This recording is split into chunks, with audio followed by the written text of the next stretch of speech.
Exercise 1. In this exercise, we're going to take a look at the functionality in CREO Parametric 3.0. I know the manual says 2.0, I just haven't updated fully yet. But as we're looking here, if you turn to page, again, this is on Vertanu, V-E-R-T-A-N as in Nancy, UX1.com, under the CREO Parametric Basics. We're going to go ahead and build this part that you see here. We're going to draw a rectangle. We're going to learn a little bit of the settings inside CREO, as well as construct some geometry. So let's begin. Start off with CREO here, and let's go to New.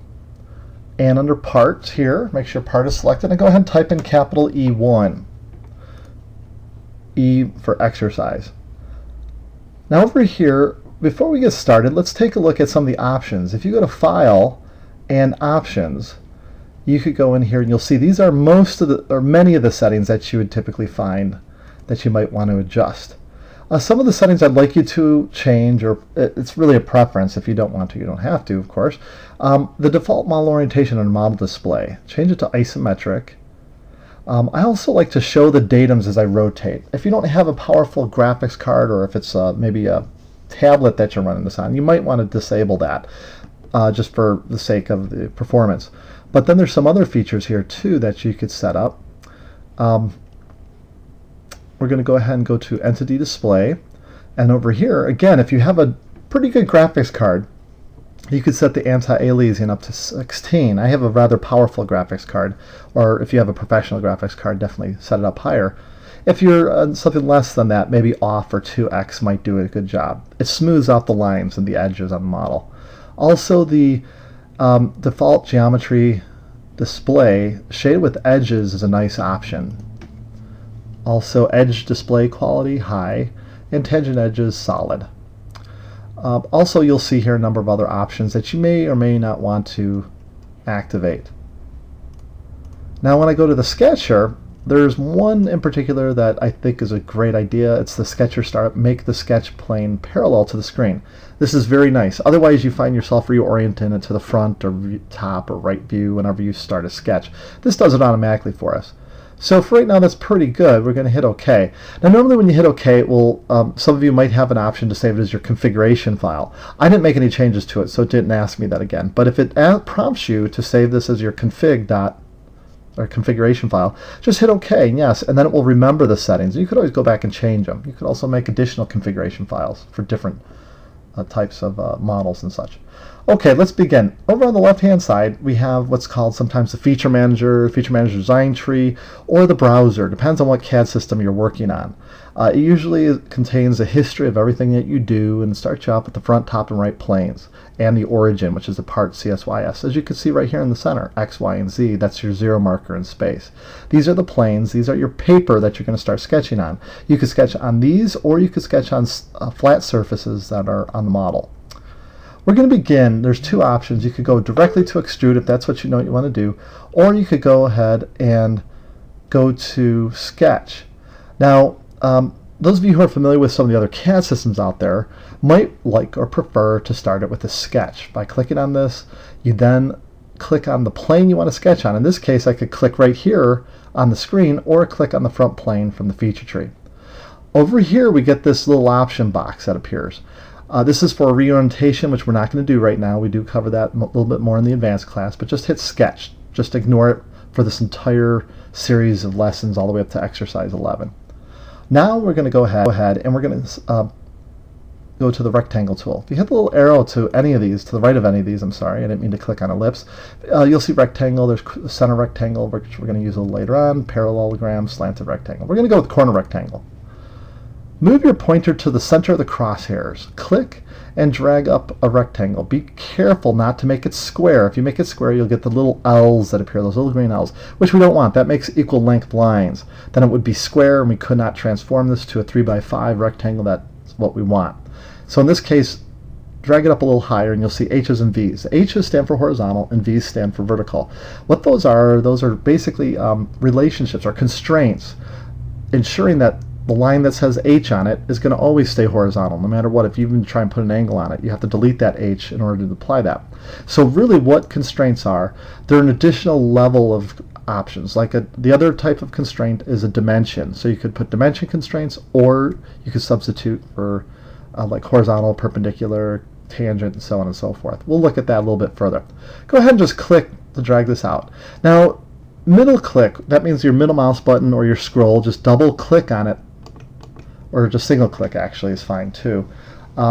You'll see that it shades the area. Now when it shades it like that, that's an indication that we have a watertight boundary condition, which is good. We want it to be tight.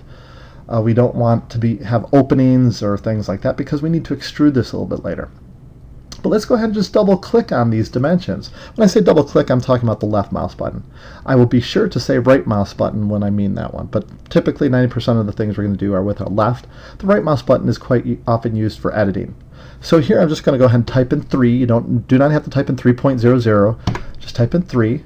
Then double click on the vertical dimension and type in 5. We could go ahead and hit OK up here. This is what you have to remember. You always have to hit OK. And now go to Extrude. And if you rotate, the way to rotate is you push down the middle mouse button. You could scroll to zoom in and out, but if you push it down and move your mouse left and right, up and down, you could go ahead and see it in 3D here. Now, this little arrow, the pink arrow, flips it back and forth. We actually want to go forward. This little dot, you could grab that with the left mouse button, drag it in and out, or you could double click on the dimension and type in an explicit value, in this case 0.5.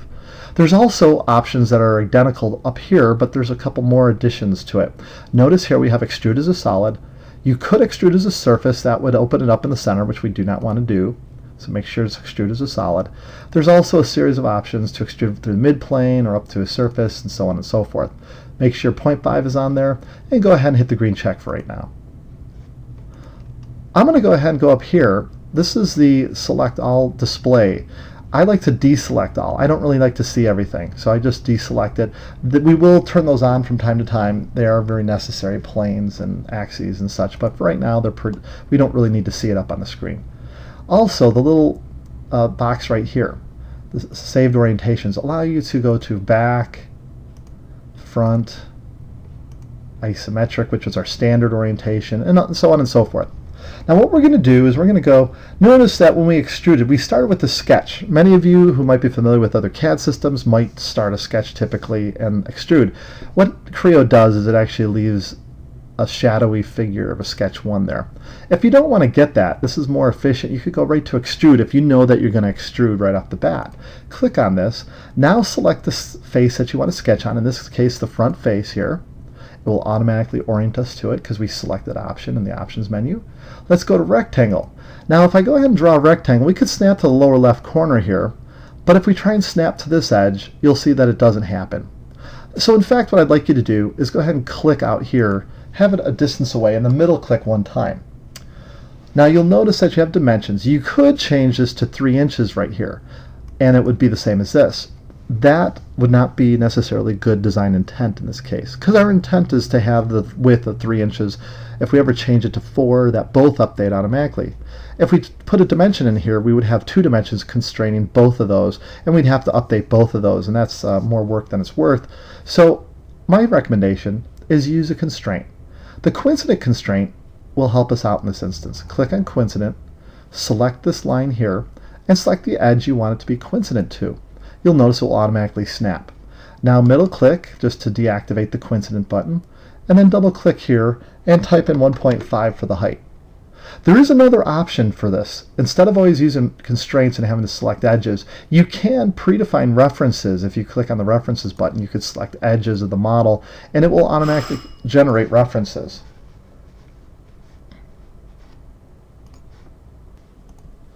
Okay, at this point, let's go ahead and we're going to hit the OK button up here. And now if we take a look, rotate it with your middle mouse button. Remember, you just push that scroll down and move the mouse to the left a little bit. And we can see in 3D. Let's go ahead and type in 0.5 here, hit enter, and hit the green check mark.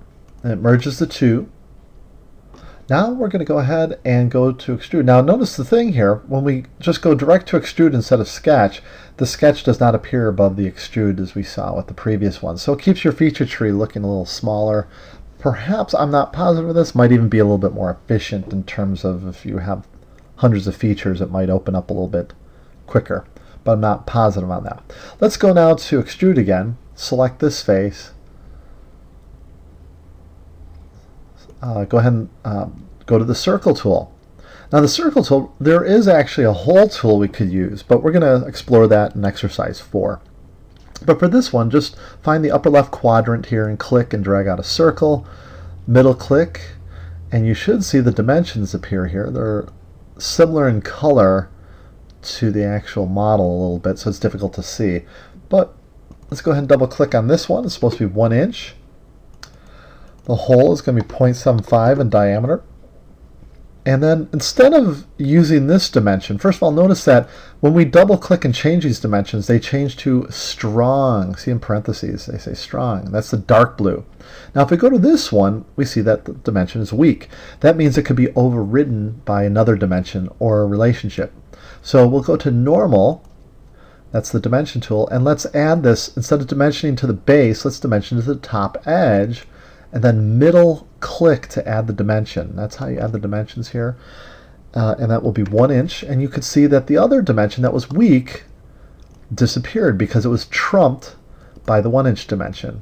And we'll lay these out. Note that if you lay out your dimensions as if you were going to see them on the drawing, it's a good idea, because later on when we learn in exercise 6 how to create a two-dimensional drawing, you could call up these dimensions and they'll come up most of the time just like you left them here. So it saves them work later on. Go ahead and hit OK. And we'll rotate this. Let's go ahead and click this little arrow to flip it, and you'll see it automatically goes to the cut tool. Now the cut tool is up here. Normally if you turn that off, it's a fill, it actually adds material, but if you click on it, it's to remove material. And something called design intent here. Imagine this. We want the option to go through with this hole at all times, but you can see clearly that there's an explicit value assigned to it, and if this thickness ever changes and it goes beyond that explicit value for the depth, you'll have to update the depth of the hole too to ensure that it goes through. This is where we have a different option. We could go over here, click on this little options menu, and let's just go through all, which is basically extrude to intersect with all surfaces. That will ensure that no matter what we change, it will always update. Now at any time you could double click on the model and you can see the dimensions will appear whichever surfaces you select, and you could change them at any time just by double clicking on the dimension and modify it. It's a nice way to edit it. But let's take a look here. We're going to add some additional features just to dress this up a bit. So go to the round tool. The round is a radius. Allows us to put in a value, or we could do this. Move to the edge, just like if you had a file and you were working on a chunk of steel, you wanted to file down an edge, you select that edge. And you'll see these little handles. If you click on those handles and hold it down, you could drag this out, and we'll just get it to 1 inch there. Otherwise, you could type in the explicit value up there. Let's click over here and add a 1 inch dimension to that. Hit the green check mark. There's also the chamfer tool. The chamfer tool allows you to basically put in an angle. And notice here we have D to D, which is distance to distance. So you could specify varying distances for the vertical and the horizontal. There's also D1, D2, angle to distance, and 45 to distance. So let's, I'm just going to go with D and D, distance to distance, and put in 0.1 and select this edge right here. We can see the preview, and select this edge. Hit the green check mark. And now we've added a nice sculpted appearance to that with the chamfer, which casts a greater shadow. Let's go ahead and rotate this now with the middle button. Just drag it around, depress that middle mouse button until you get it looking similar to what I have on the screen. Now with this, we're going to go to the shell command. Shell enables you to make thin-walled parts, like for plastic parts or whatever you're making. Go to shell and set the wall thickness to 0.06. Now you could select which face you want to remove. Now if by chance you hit the green check mark too early, you might see the shell feature already created, and if you try and add a new shell over it, it may fail to do so because there's already shelled. So you could always right click on the shell if you've gone too far and edit the definition of it. But in this case, we haven't done that. I'm going to hold Control, I'm going to select this face, and holding Control again, I'm going to select this face.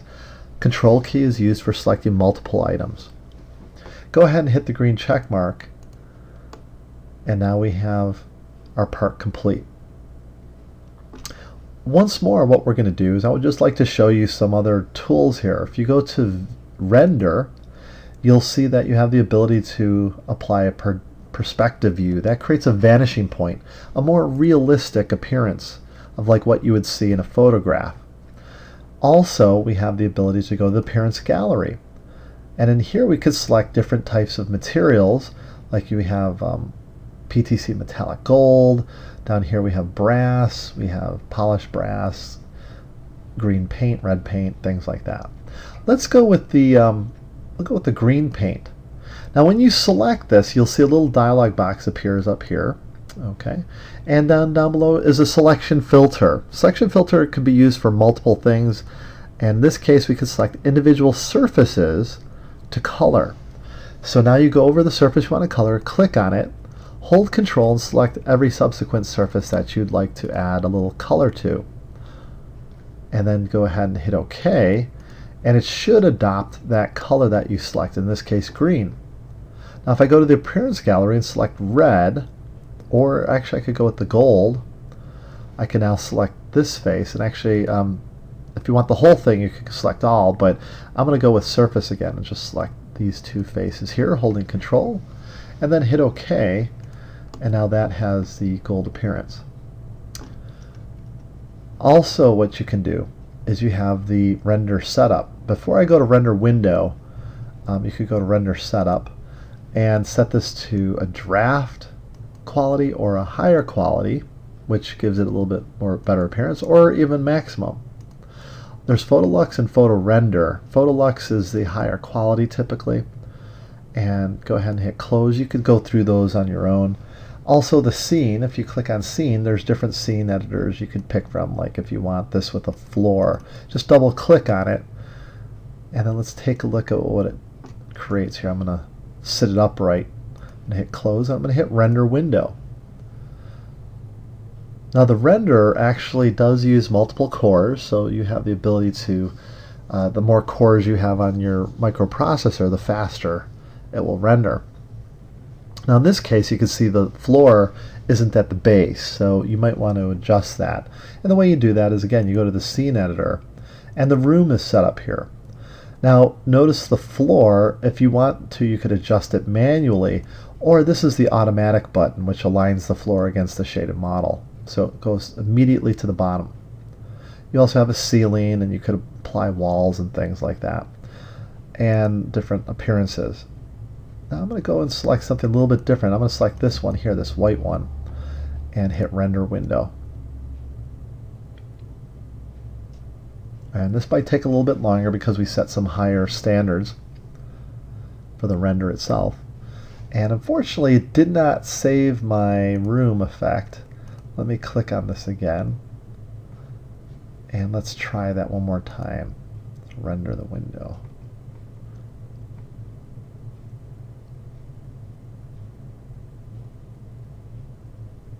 Okay, and there you go, it's at the base. So you can have some fun with that. It's great for making an actual rendering for a portfolio. Be aware, if you don't like to see the CREO Parametric text here, that's found under Render Setup, and you could actually find under Watermark, you could turn off the watermark or put your own name on it as a watermark.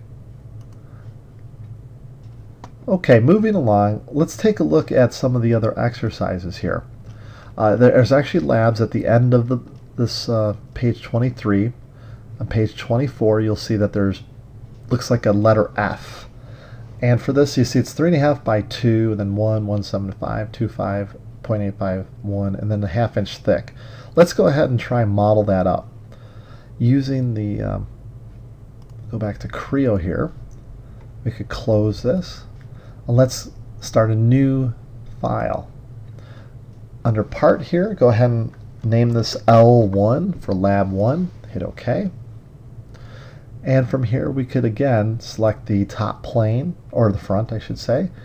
I'll select the front plane, and I'm going to go ahead and click on Extrude because I know it needs to be extruded. That automatically brings me into a sketch. Remember, those of you who are familiar with starting a sketch first, you could go with that route too.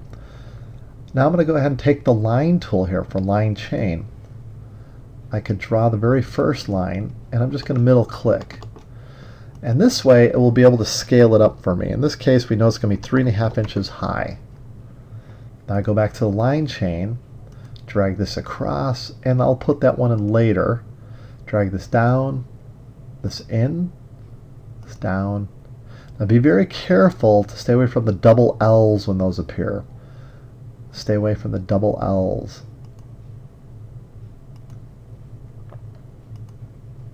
That means it's going to make those lines equal. We don't necessarily want that. Okay, let's double click on this. This is supposed to be 2. Double click on this. This is supposed to be 1. And now some of the others are added differently according to the print. So we could add those and override those weak dimensions. So we'll go to normal. Click on this top edge here to this line here. Middle click. And that's 1.75.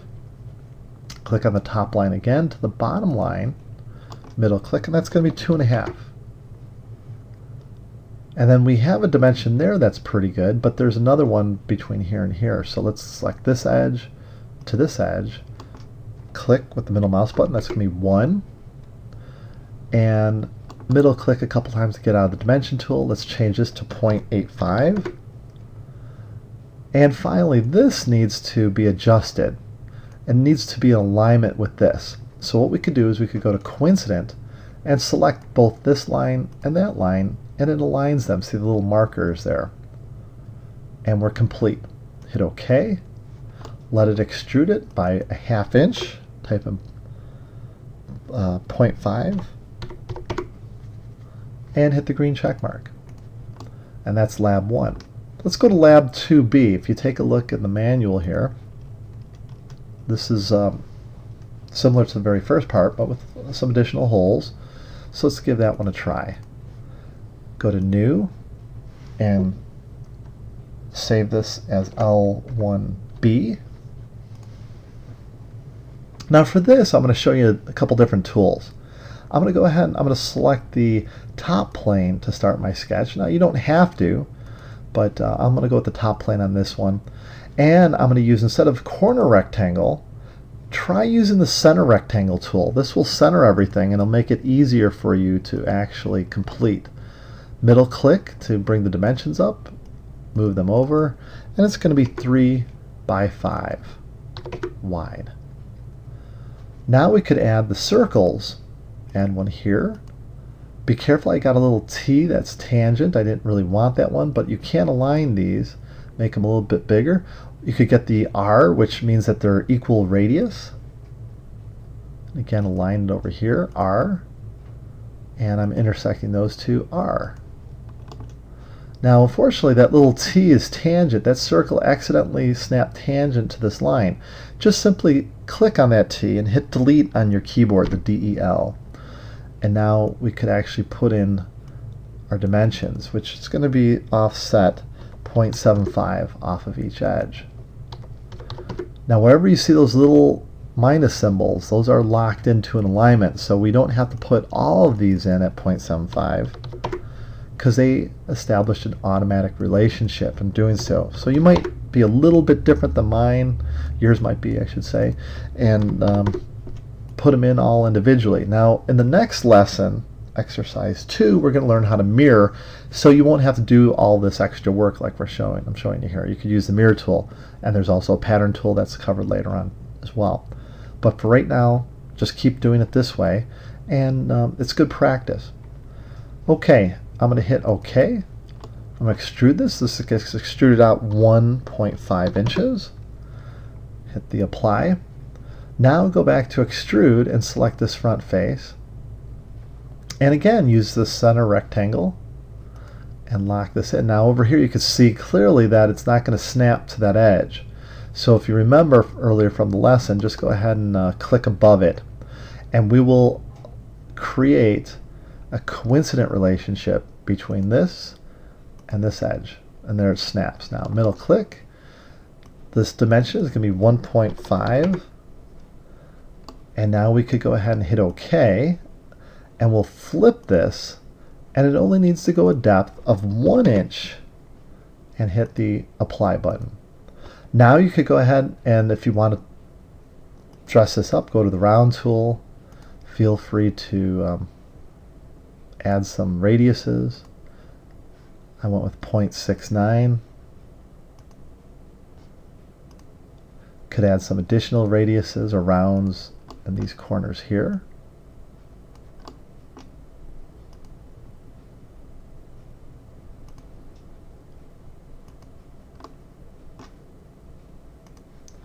And then I'll add a chamfer around this outer edge. Notice it follows tangent propagation. Wherever there's a radius, it flows around that. And a couple more chamfers just to look like countersinks here. Okay, flip it around and let's shell it out. Select the shell feature, type in 0.06, and hit apply. And there's our shelled part. And again, feel free to use the render tools, the appearance gallery. I'll go with blue, and we could select all or the whole. So for the whole part, we could select it and middle click. Actually, it went with smart, so unfortunately, it just selected the individual little feature there. But we could go and apply additional features or colors. I'll go with red this time, and we could go ahead and let's go to all again. See if we could get this to go all the way around here as a feature.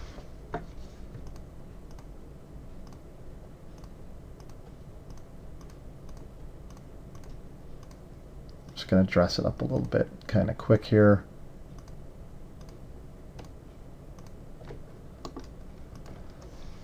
All right, so there you can see that concludes exercise 1 as well as lab 1 and lab 1B.